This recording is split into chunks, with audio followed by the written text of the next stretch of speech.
Hi everyone, good morning সবাইকে। দেখো দুজনে রেডি হয়ে বেরিয়ে পড়েছিলাম ছেলেকে স্কুলে দিয়ে আসতে। সেখান থেকে ফেরার পথে চলে গেছিলাম একটু মলে।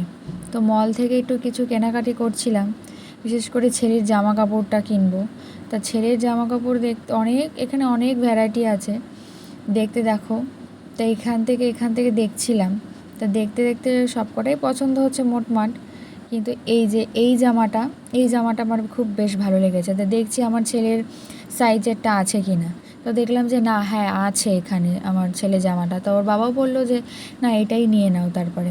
তো দেখো, দেখতে দেখতে এটা পছন্দ করে ফেললাম। তো ওর বাবা বললো যে ঠিক আছে, এটাও নিয়ে নাও। তো এটা নেবো, এটার সাথে একটা ম্যাচিং করে প্যান্ট নিতে হবে। তা আমি বলছিলাম যে জামাটা খুবই সুন্দর। তো দেখো এখানে কত ভ্যারাইটি, মানে যা দেখবে তাই পছন্দ হয়ে যাবে। তো খুব সুন্দর। তো ওর বাবা বলছে যে চলো এবার আমারটা কিনি। তা দেখছিলাম ছেলের আরও কিছু জামা কাপড় দেখছিলাম, দেখো।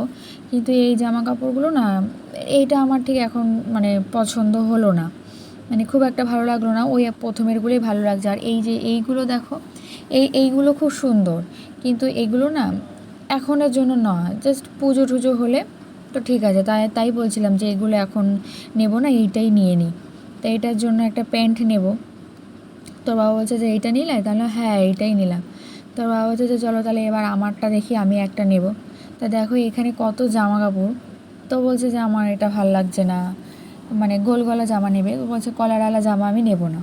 ও পরেও না অবশ্য কলারওয়ালা জামা। আমি বললাম তাহলে দেখো এইখানে দেখো। তো বলছে না, এগুলো আমার ভালো লাগছে না। আর এইগুলো হচ্ছে একদম মানে বাচ্চাদের জামার মতন হয়ে যাচ্ছে। তো বলছে যে না, এগুলো ভালো লাগছে না। তারপরে দেখো এই জামাটা পছন্দ হয়েছে, কিন্তু এই জামাটা ওর গায়ে হবে না, মানে ওভার সাইজ হয়ে যাচ্ছে। এটাও একই একই। তো বলছে থাক তাহলে এখন আর নেবো না। তারপরে দেখো আমি চলে আসলাম একটু একটু পোজ দিতে, একটু দেখে নিলাম। তা আমি বললাম যে এই দেখো এইখানে এই জামা কাপড়গুলো হয়তো তোমার পছন্দ হতে পারে। তো প্রথম দেখাতেই দেখো এই যে এই জামাটা পছন্দ হয়ে গেছে। তো বলছে তাহলে আর কিছু দেখবো না, তো এই জামাটাই নিয়ে নিই। দেখো এই জামাটা। তো বলছিল একটু বড় হবে কি না, না না বড় হবে না, পরলে পরে ঠিক হয়ে যাবে। তো বললো চলো এই জামাটাই নিয়ে নিই। তো ছেলের একটা প্যান্ট নেওয়া বাকি ছিল। তো দেখো এখানে চলে আসলাম, কত সুন্দর সুন্দর প্যান্ট, সবকটাই বেশ ভালো লাগছিলো। বলছে কোনটা ছেড়ে কোনটা নেব। তো এইটা পছন্দ হলো। তারপরে ভাবলাম যে না, এটা না, এই ছাপারটা বেশি ভালো লাগছে। তো বাবা বললো হ্যাঁ যা তাহলে এটাই করো, এটাই নিয়ে নাও।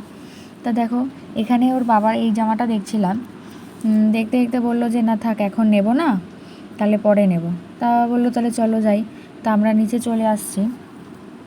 মানে জামা কাপড়গুলো এতটাই সুন্দর ওখানে, আর এত কম প্রাইসের, মানে সত্যি খুব ভালো। আর নিচতলাটা তো পুরো মেয়েদের, আর মেয়েদের এত বাচ্চাদের এত সুন্দর সুন্দর জামা, মানে দেখলেই মানে পছন্দ হয়ে যায়। মানে কি বলবো, মানে বাড়িতে কেউ একটা বাচ্চা থাকলে আমি অন্তত একটা বাচ্চাদের জামা নিতাম, এত সুন্দর সুন্দর জামা। বড়োদেরও আছে, বড়োদের যেমন জিন্স টপ আরও যা যা থাকে, তা ওদের এরকম আছে। তা আমার কিছু জামা পছন্দ হয়েছিল টপ। তা আমি বললাম যে না এখন নেব না, আমি পুজোর সময় নেব। তা দেখো এই সাইডে সব কুর্তি, আর এই সাইডে সব টপ। এই টপগুলো না খুব সুন্দর, আর খুব কম প্রাইসে ওরও আছে। তা এই টপগুলো আমার খুব পছন্দ হয়েছিল। তা ভাবলাম নেবো, বললাম না থাক, মানে পুজোতেই নেব। তো তারপরে দেখে দেখে সেটা চলে আসলাম কাউন্টারে। ও বাবা বিল করছিল। তা এখানে এসে দেখলাম যে এই প্যান্টগুলো, কিন্তু প্যান্টগুলো একটাও আমার সাইজের না। তাই জন্য আমি এই প্যান্টগুলো নিতে পারিনি। আর মানে কি বলবো, এখানে এসে বলছিল ম্যাম ক্যামেরা করবেন না। তো এখান থেকে করার পরে তা আমরা আর বেশিক্ষণ ক্যামেরা করিনি, এগুলো দেখে দেখে রেখে দিলাম। বিল পেমেন্ট করে চলে আসলাম। দেখো অটো ধরার জন্য দাঁড়িয়ে আছি, তো অটো পেয়ে গেছি। তো চলো টাটা।